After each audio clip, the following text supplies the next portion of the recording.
Estamos ao vivo com a edição especial do Jornal do Meio-Dia com a juíza Selma Rosane Arruda, que ganhou notoriedade no combate à corrupção em Mato Grosso, colocando atrás das grades políticos e empresários influentes. E no final do bloco anterior, deixamos aqui um questionamento para a juíza Selma Rosane de Arruda, para que ela respondesse aí, pelo menos de forma conceitual, se a senhora enxerga aí algum diferencial entre as investigações que se realizam hoje relacionadas ao governo atual e aqueles escândalos que também vêm sendo apurados pela 7ª Vara Criminal relacionados ao governo Silval Barbosa. Olha, eu não vejo diferença alguma, exceto pelo fato de que algumas coisas investigadas relativas à Operação Sodoma, por exemplo, que é do governo anterior, elas são investigadas pela 14ª Promotoria. E com relação à Operação Rêmora, ela é investigada pelo GAECO. Então, é claro que cada órgão tem a sua forma de trabalhar diferente, né? Mas algum tipo de privilégio ou de diferença, de forma alguma. Eu gostaria até de aproveitar o gancho aqui para afirmar que às vezes eu ouço as pessoas dizerem, mas não vai chegar em fulano, não vai chegar em Beltrano. Eu não tenho competência para processar nem para investigar autoridade com foro privilegiado, tá? Autoridade com foro privilegiado tem que ser processada e investigada pelo Tribunal de Justiça, pelo STJ, pelo STF, que são tribunais superiores. O juízo de piso só investiga as pessoas que não têm esse foro privilegiado, ou seja, que estão ao alcance do juízo de piso. Então é importante que as pessoas percebam que não existe nenhum tipo de privilégio, não vai botar a mão em fulano, não vai botar em Beltrano, porque tem simpatia com fulano Beltrano. Isso é uma inverdade. Agora, a magistrada é quem decide sobre os pedidos do Ministério Público, sim, correto? Sim. Na última fase da Operação Rêmora, o Ministério Público batizou como sendo de grão-viziro, sugerindo a existência de um sultão. A senhora, nesse esquema todo aí, a senhora acredita nisso? Olha, eu prefiro não emitir opinião sobre culpabilidade ou envolvimento de quem quer que seja, até porque eu não tenho essa autorização. A lei me proíbe de emitir esse tipo de juízo. Agora, também esses nomes de operações que o Ministério Público batiza são de responsabilidade deles. Faça essa pergunta ao GAECO.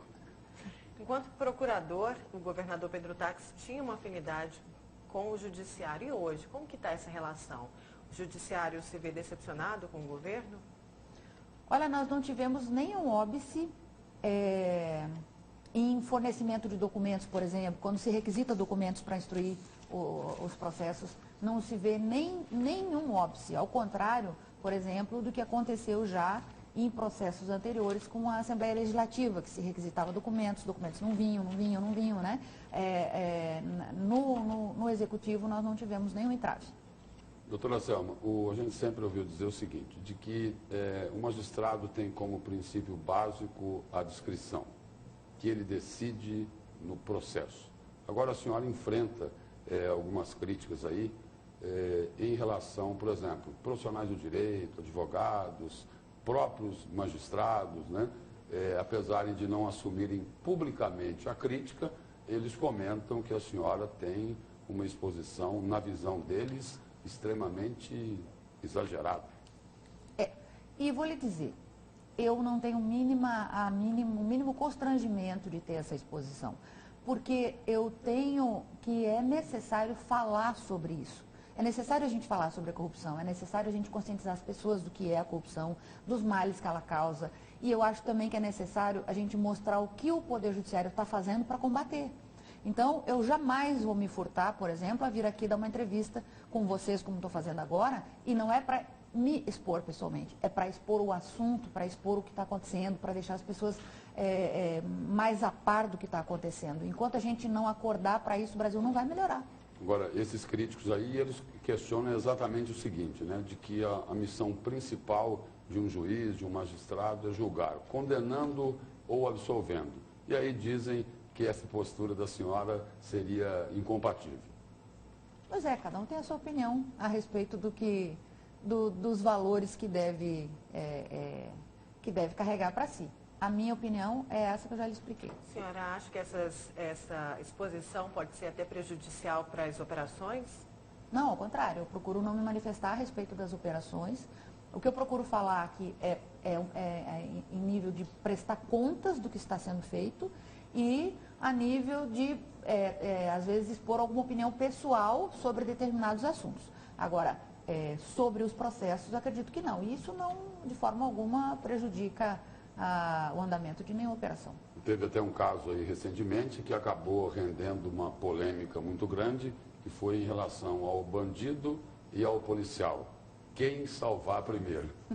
A senhora corrigiu de alguma forma essa posição ou não? Mantém a posição que a senhora colocou? Mantenho integralmente. Aliás, eu acho que aquela enquete foi muito infeliz.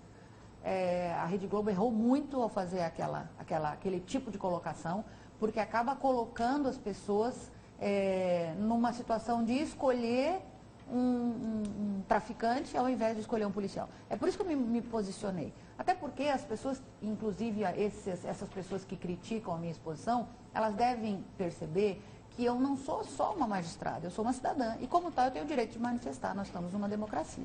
Inclusive, hoje está na capa do Gazeta Digital que a bancada do PMDB na Assembleia Legislativa propôs cortes de privilégios do Poder Judiciário, do Ministério Público. E, recentemente, o irmão de João Emanuel disse que a sua sentença seria uma vingança de Natal. Isso se deve a toda essa exposição? A senhora acredita que seria uma retaliação?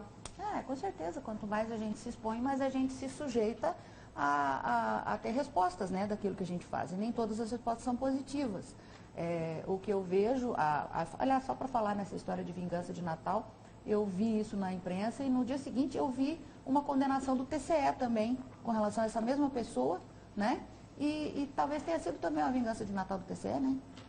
A gente não sabe. Quer dizer, então, seria no entendimento da senhora, uma represália em função das investigações que a Justiça vem levando em feito. Exato. Essas investigações, como você disse, o juiz tem a obrigação de julgar. E quando a gente julga, é muito difícil você agradar as pessoas, você acaba desagradando. E isso, as pessoas que se desagradam, elas têm o direito de responder, elas têm o direito de se manifestar também. Por isso as manifestações negativas, né? A gente vê essa retaliação aqui em Mato Grosso e, a nível nacional, uma retaliação poderia ser contra a Lava Jato, a lei de abuso de autoridade? Com certeza. A lei de abuso de autoridade, ela visa estritamente a Operação Lava Jato. Só que com a Operação Lava Jato, ela vai levar um monte de operação junto, né? O Brasil inteiro vai desabar se essa lei for aprovada. Para você ver alguns absurdos que tem nessa lei e que as pessoas não comentam, porque resolveram rotular como se fosse uma lei para punir juiz que abusa de autoridade. Na verdade, essa lei diz que se o policial, quando está prendendo um bandido, não se identificar, ele está cometendo crime. Se o juiz, ao interrogar uma pessoa, esquecer de dizer você tem o direito de permanecer calado, está cometendo um crime. Quer dizer, são absurdos que tem na lei. Só quem não leu a lei que defende esse tipo de coisa. Ela é feita exatamente para desmoronar a Operação Lava Jato. Agora, no caso, por exemplo, dessa questão do abuso de autoridade, a OAB defende que se criem mecanismos para que se possa coibir o abuso de autoridade. Sim, mas o problema é você conceituar o que é o abuso. O que é abuso? Um policial prendendo um traficante na rua, um assaltante na rua. E ele tem que dizer, olha, meu nome é João Pedro da Silva, eu moro ali na esquina, etc e tal. Não falar isso é abuso de autoridade? É isso que a lei diz. Ou seja, a gente tem que conceituar, afinal de contas, o que é abuso. Né? Abuso de autoridade é você prender sem motivo, abuso de autoridade é você privar a pessoa de alguma coisa sem motivo, enfim, existe o que seja efetivamente abuso. O que a lei faz é que ela conceitua abuso com coisas muito corriqueiras. Então ela faz isso realmente para reprimir. Eu, por exemplo, não poderia estar aqui dando essa entrevista porque eu estaria cometendo crime. Então isso é acabar com a transparência, isso é acabar com o direito da sociedade de ficar sabendo o que está acontecendo. Em resumo, seria o que a senhora falou em uma entrevista coletiva, que o juiz seria condenado primeiro que o réu? Certeza, certeza. Mas os juízes criminais vão andar de tornozeleira primeiro do que muita gente aí. A Nayara colocou agora há pouco aqui essa iniciativa de alguns deputados estaduais da Assembleia Legislativa de Mato Grosso, querendo aí combater privilégios no Judiciário, no Ministério Público, no Tribunal de Contas. E lá em Brasília tem um outro movimento, um movimento de reduzir os salários desses setores aí do serviço público. A senhora também entende isso como uma represália? Os juízes ganham muito, doutora Selma? Ou não? Olha, super salário é realmente abuso. Super salário é abuso. Agora, existe um teto constitucional e abaixo desse teto é legal. Não tem o que se dizer de super salário. Uma outra questão aí. No último sábado, o empresário Alan Maluf, ele foi libertado, né? Foi colocado em liberdade pela juíza substituta. Uhum. Qual a avaliação da senhora sobre isso? Eu não tenho nenhuma opinião formada, porque não tive acesso, não conversei com a colega, não sei qual foi a motivação, né, para essa decisão, então eu não saberia te dar essa resposta. Alguns dias antes dessa decisão, a desembargadora Maria Helena Povas declinou de decidir sobre o mesmo pedido dos advogados, que era o pedido de liberdade, devolvendo para a 7ª Vara Criminal, para a juíza Selma de Arruda, que é a titular do caso. Inclusive ela determinou... Foi no caminho correto? É isso. Ela determinou que fosse decidido após o recesso, né? Agora, o que aconteceu que levou a colega a decidir no sentido contrário, sinceramente não sei. A senhora acredita que ela errou? Não sei. Não sei dizer, não tive acesso ao processo. Uma pergunta mais objetiva ainda. A juíza Selma Rosane de Arruda, se fosse a juíza substituta, teria colocado em liberdade o empresário Alan Maluf? Vou repetir para você. Eu só posso dar opinião sobre aquilo que eu conheço. Eu não sei qual foi o motivo do pedido, qual foi o fundamento do pedido e o que foi que levou a colega a tomar essa atitude. Então, sem esses dados, eu não saberia te dizer. O empresário Alan Maluf pode voltar a ser preso? A prisão, assim como a revogação da prisão, ela é sujeita ao comportamento do investigado, do réu, né? Então, em tese, pode. Doutora Selma, só para a gente entender melhor, a senhora falou que não conhece o processo, mas o processo específico desse pedido. Esse pedido de soltura. Desse pedido. Agora, a senhora conhece o processo como um todo? Como um todo, sim. A juíza Selma de Arruda, conhecendo todo o processo, colocaria o empresário em liberdade? Olha, eu decretei a prisão do senhor Alan Maluf e depois disso ele prestou declarações para o GAECO e citou pessoas com foro privilegiado nas declarações. Uma pessoa. Em razão disso, obedecendo o que a lei determina e o que a jurisprudência fala, eu remeti o processo ao Tribunal de Justiça, que é o competente para julgar essa pessoa com foro privilegiado. Ocorre que esse processo acabou chegando para a desembargadora já no plantão, ela não chegou para o desembargador Rondon, que seria a pessoa correta, foi para a desembargadora de plantão e ela determinou o retorno, né? O que eu sei até agora é isso. Determinou o retorno para que eu decidisse depois do recesso.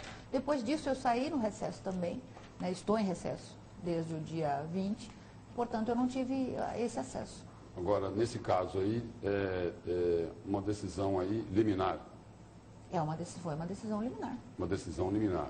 E a liminar, o entendimento é de que o advogado, quando pede isso, é por um perigo irreparável em relação ao réu. A pergunta que se faz é a seguinte: mais 2 ou 3 dias aguardando a decisão da titular, teria um perigo que não poderia ser reparado? Um risco? É a pergunta que eu não sei te responder, reitero. Não tenho conhecimento do que foi o conteúdo do pedido. Doutora Selma, nós vamos aí a mais um intervalo comercial e voltamos daqui a pouco com essa entrevista especial aqui no Jornal do Meio-Dia.